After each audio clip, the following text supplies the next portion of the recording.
नमस्कार, मैं प्रेयसी और आप देख रहे हैं भारत एक्सप्रेस यूपी का डिजिटल प्लेटफॉर्म। उत्तर प्रदेश की राजनीति में एक बार फिर सियासी पारा चढ़ गया है। वजह है सर यानी स्पेशल इंटेंसिव रिवीजन की प्रक्रिया, जिसके तहत राज्य में करीब 2.89 करोड़ वोटों के कटने के आंकड़े सामने आए।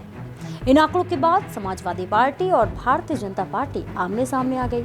दोनों दलों ने इसे सिर्फ प्रशासनिक प्रक्रिया नहीं बल्कि भविष्य की राजनीतिक लड़ाई के तौर पर देखना शुरू कर दिया। दरअसल एसआईआर के नए नियमों के मुताबिक अब हर बूथ पर अधिकतम 1200 मतदाता ही हो सकते हैं। इसी प्रक्रिया के तहत पुराने मृत, डुप्लीकेट या स्थानांतरित वोटरों के नाम हटाए गए हैं। लेकिन विपक्ष का आरोप है कि इस आड़ में विशेष वर्गों और पीडीए समाज के वोट ज्यादा संख्या में काटे गए हैं। एसआईआर के आंकड़े सामने आते ही समाजवादी पार्टी अध्यक्ष अखिलेश यादव पूरी तरह एक्शन मोड में नजर आए। उन्होंने सोशल मीडिया प्लेटफॉर्म एक्स पर लंबा संदेश जारी करते हुए लिखा कि पीडीए प्रहरी को अलर्ट रहने का आह्वान किया। अखिलेश यादव ने कहा कि पीडीए समाज के करोड़ों वोट अब भी खतरे में हैं और हर बूथ पर गहन जांच की जरूरत है। उनका नारा साफ है, एक भी वोट ना कटने पाए, एक भी वोट ना घटने पाए। सपा प्रमुख ने वोटर लिस्ट को सिर्फ चुनावी दस्तावेज नहीं बल्कि नागरिकता की पहचान बताया।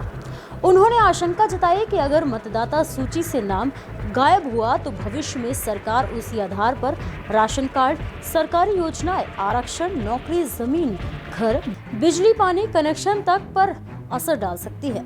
अखिलेश यादव ने ये तक कहा कि वोटर आईडी को ही नागरिक आईडी मानने की जरूरत है, क्योंकि भविष्य में भाजपा सरकार कोई भी ऐसा कानून ला सकती है जिससे लोगों के अधिकार छीन लिए जाएं। वहीं दूसरी ओर बात करें तो भाजपा भी सर के नए आंकड़ों के बाद पूरी तरह सतर्क हो गई है।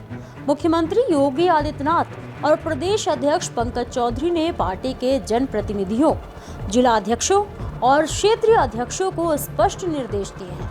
भाजपा नेतृत्व ने तय किया है कि हर बूथ पर 100 से 200 नए वोट जोड़ने का लक्ष्य। अगले 1 महीने तक विशेष अभियान बूथ लेवल पर माइक्रो मैनेजमेंट। फिलहाल उत्तर प्रदेश में 1,77,516 बूथ हैं और हर बूथ पर संगठन को सक्रिय किया गया है।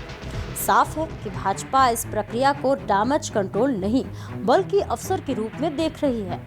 असल में ये लड़ाई सिर्फ वोट कटने या जुड़ने तक सीमित नहीं है। इसके 3 बड़े राजनीतिक मायने हैं। पहला, 2024 लोकसभा चुनाव में भाजपा और सपा के बीच सीटों का अंतर काफी कम रहा। ऐसे में 2027 विधानसभा चुनाव से पहले हर वोट की कीमत बढ़ गई है। दूसरा, पीडीए राजनीति सपा की कोर रणनीति बन चुकी है। अगर इस वर्ग में असुरक्षा की भावना मजबूत होती है तो उसका सीधा राजनीतिक लाभ अखिलेश यादव को मिल सकता है। तीसरा, भाजपा संगठनात्मक मजबूती के दम पर बूथ स्तर पर वोट बढ़ाकर इस नुकसान की भरपाई करना चाहती है। अब साफ है कि आने वाले 1 महीने तक उत्तर प्रदेश में वोटर लिस्ट की राजनीति, बूथ स्तर की जंग, सोशल मीडिया पर नैरेटिव वॉर तेज होने वाला है। एक तरफ सपा वोट बचाओ अभियान को नागरिक अधिकारों से जोड़ रही है तो दूसरी तरफ भाजपा वोट बढ़ाओ मिशन के जरिए संगठन की ताकत दिखाना चाहती है।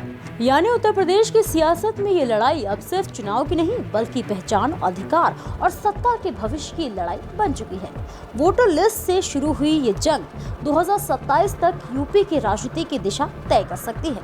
इस खबर पर आपकी क्या राय है, हमें कमेंट सेक्शन में जरूर बताएं। तब तक के लिए देखते रहिए भारत एक्सप्रेस यूपी।